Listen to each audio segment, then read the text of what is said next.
aqui com a Marina Ferri, que é professora, é expositora, é oradora, é uma batalhadora dentro da doutrina espírita. E nós estamos aqui justamente para que ela possa dar uma visão geral sobre as dificuldades dos dias atuais, segundo a visão espírita, como é que pode ser encarada, como é que pode ser contornada.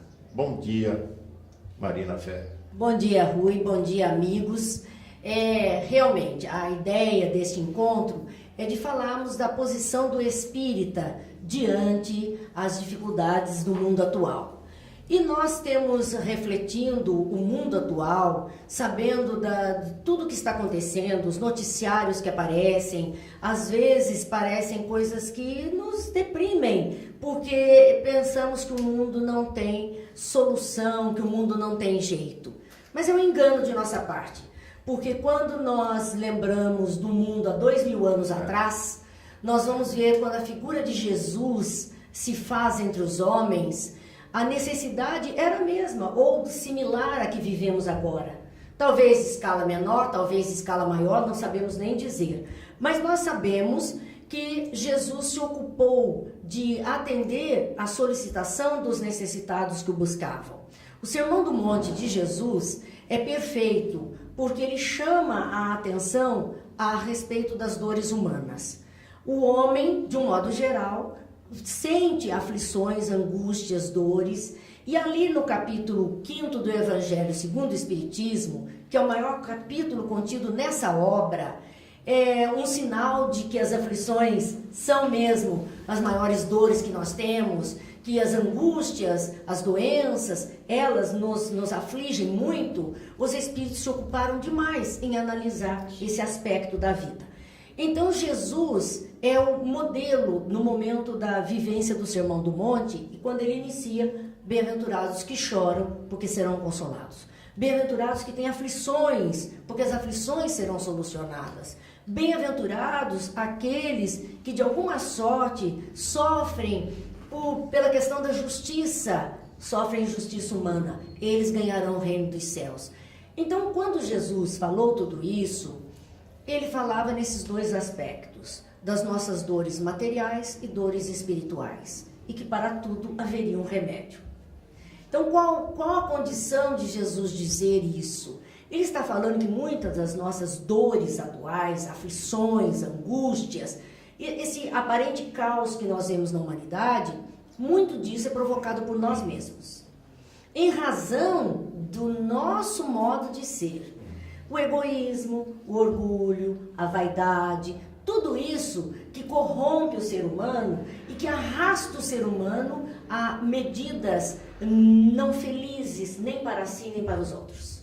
Tudo isso tem um preço muito alto quando esse envolvimento para atingir projetos materiais, nós tripudiamos, nós afligimos o outro, nós impomos dores aos outros, nós iremos responder. E isso vem até nós nesta mesma encarnação.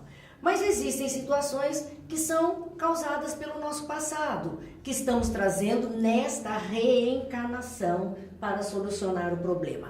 Então o espírita, diante dessas dificuldades todas, ele tem o auxílio das obras, o auxílio do ensino dos espíritos, para poder visualizar de uma forma diferente os acontecimentos. E isso, para ele, é motivo de resignação. E nós sentimos que cada dia que passa, aumenta o síndrome de pânico, a depressão. Isso não é coisa nova, né, Marina? Mas o que está ocorrendo que a quantidade de remédios para fazer com que as pessoas se acalmem, para a pessoa dormir, aumenta demais nesse nosso mundo.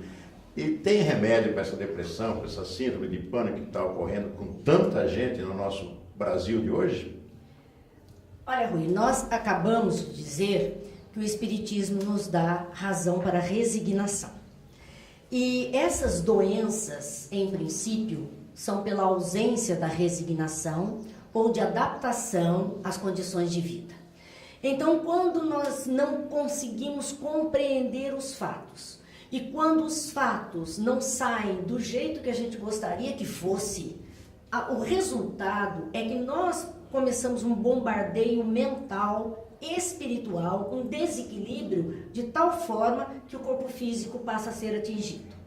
Então, muitas vezes hoje as pessoas dizem, não, a depressão é uma doença, a causa é física, é falta de serotonina, ela não está conseguindo dormir, ela está nesse... Claro, é físico, ninguém está dizendo que não é, mas a origem não é física.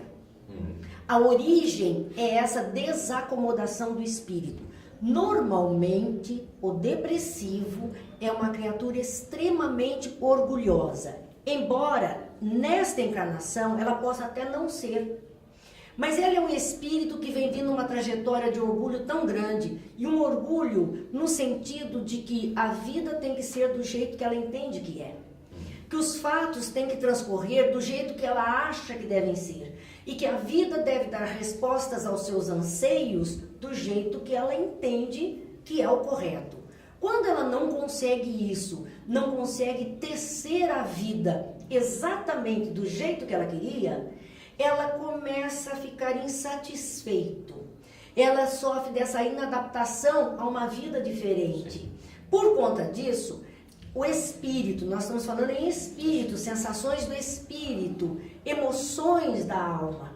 Essas sensações, essas emoções e essa insatisfação começa a trazer a ela um estado de tristeza, de angústia, e vai bombardeando o seu cérebro físico e vai bombardeando todo o seu corpo e fazendo uma disfunção. Aquilo que estava harmonizado até então começa a desarmonizar. Claro que aí as estruturas físicas desarmonizadas geram o estado de doença que a medicação tem que resolver.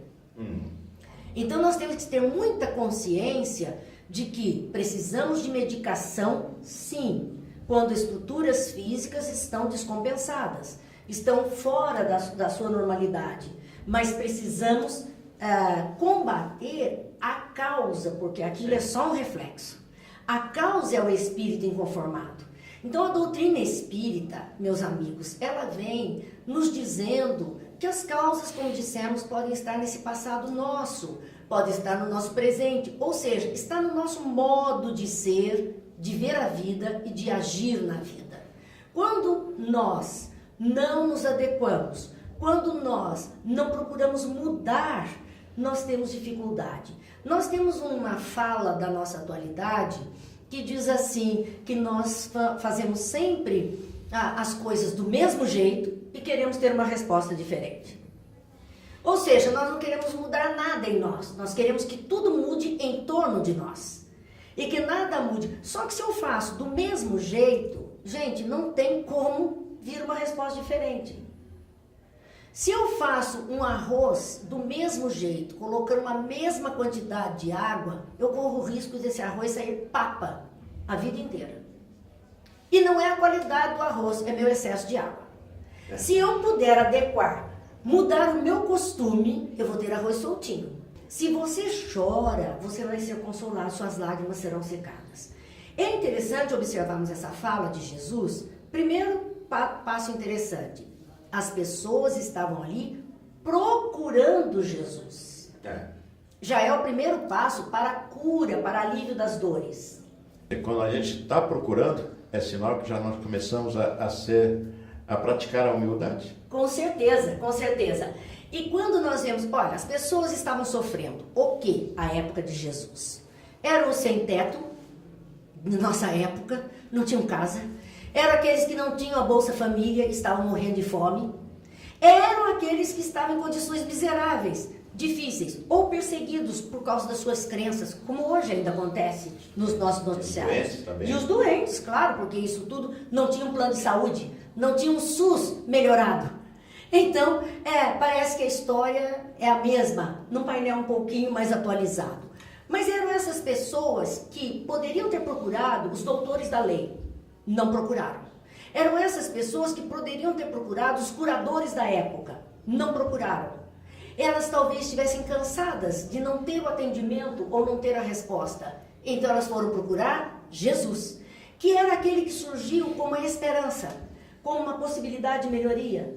Então, quando Jesus surge, essas pessoas conscientes das suas dores, o primeiro passo é estar consciente de que sofre, de que tem dor, de que está doente, de que precisa de ajuda. foram buscar ajuda com ele. E o que ele diz? Você que chora, sua lágrima será secada. Por que razão? Porque a nossa primeira manifestação diante de um incômodo, de uma aflição, de uma dor, de um desgosto, de algo que nos aconteça, são as lágrimas. É a emoção que vem e brota em lágrimas. Então eu começo a vazar a minha dor em lágrimas, e a proposta do Cristo era enxugar essas lágrimas.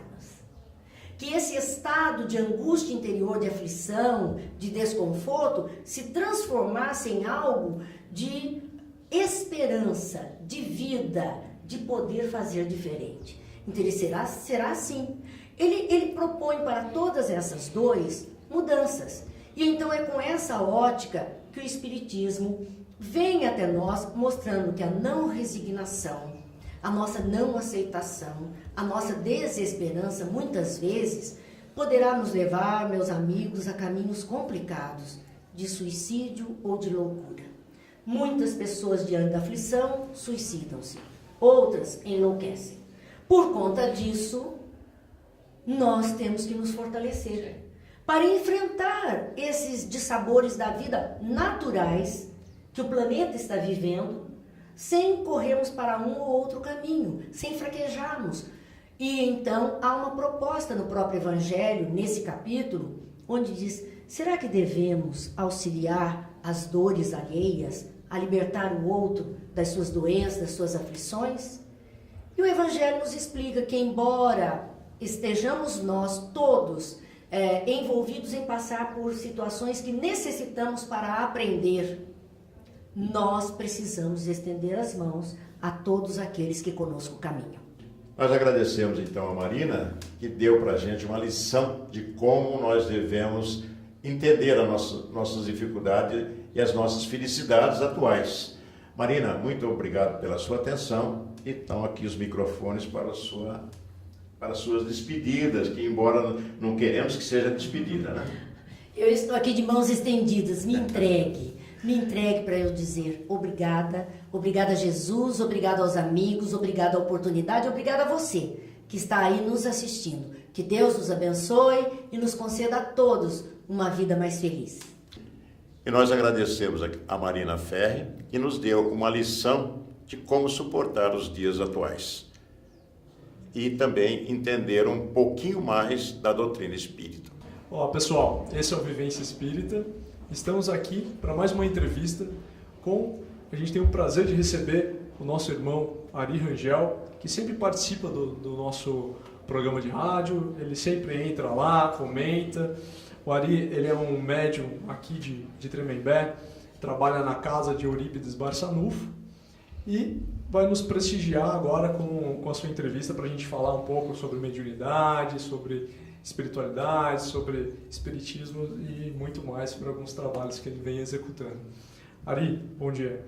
Bom dia, é um prazer enorme estar aqui novamente, junto de pessoas tão queridas, como o pessoal do programa Vivência Espírita, e que são amigos nossos do coração e que a gente não cansa de dizer, estão sempre incansavelmente defendendo a doutrina, levando a doutrina aos lares, às pessoas que fazem com que a mensagem espírita chegue até aos corações das pessoas, consolando do jeito que a doutrina nos permite, nos possibilita, né? Então, para mim é um prazer enorme. E Ari, você sempre que comparece aos nossos programas, né, quando você vai lá na rádio, você sempre trabalha também no centro, Casa Eurípides Barçanufo, com psicografia, né, que é uma mediunidade que muitos têm, né? Então eu queria que você comentasse um pouco sobre esse tipo de mediunidade, como ela funciona, como é esse trabalho que você faz, se você faz esse trabalho aberto para o público, se não é, como que ele é feito hoje lá onde você trabalha. Bem, a gente trabalha na Casa Espírita Eurípides Barçanufo, conhecida aqui em Taubaté como a Casa de Eurípides, que é uma das muitas casas aqui em Taubaté.